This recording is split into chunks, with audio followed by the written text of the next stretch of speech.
Welcome, Surface Design for October the 25th. It's a Tuesday today. What do you guys got to do? Today, we're continuing on our deep dive into Photoshop. What does that mean? Number one, you need to overpack. That is the number one thing I got to mention for all of these projects. Overpack. And what am I talking about? I'm talking about those images you're using in Photoshop. Why do I want you to overpack? I need you to overpack on these pieces because the more images that you have to work with, the easier time that you will have. You will always be kicking yourself if you're working on a project. All of a sudden, your ideas shift a little bit and you have to go and hunt down new images off of Google. That just makes your life a lot harder. Don't do that. You want to overpack now. So what do we want to do for these packing? We need to first build some suitcases. The suitcases are in your documents. You're going to create a new folder. For the folder, title it Photoshop. In there, we're going to put a lot of subfolders. The subfolders are going to be for the individual projects. The first project that we're working on here is our self-portrait piece.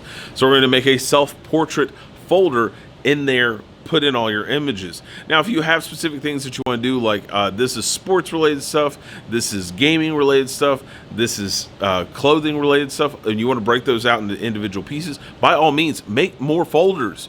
Add those things in there to make your life easier. Makes again, more stuff that you have in there, the easier it is to do.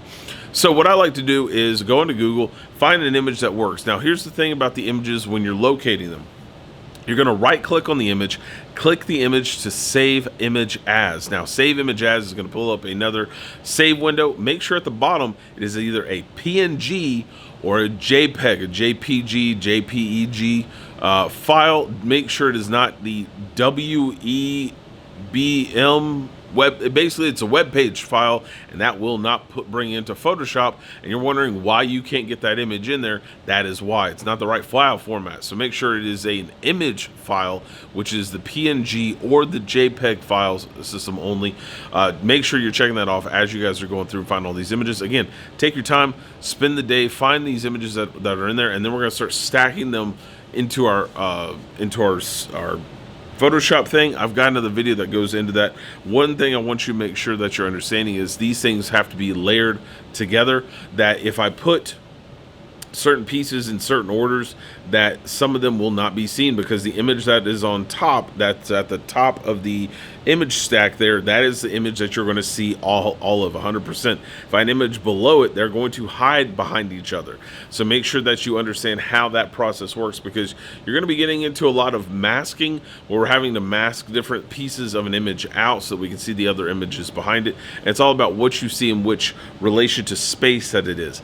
I've got one that's coming up where we're doing an album cover for a music group, and I had the picture of the band there, and I wanted to put people screaming in the background behind them, as well as some other effects in the background. And knowing that I had to move the images down below the band so that we can hide those sections of the design, so that way it's easier to have that these things are behind them, these things are in front of them, so that we have an understanding of where these things go in space.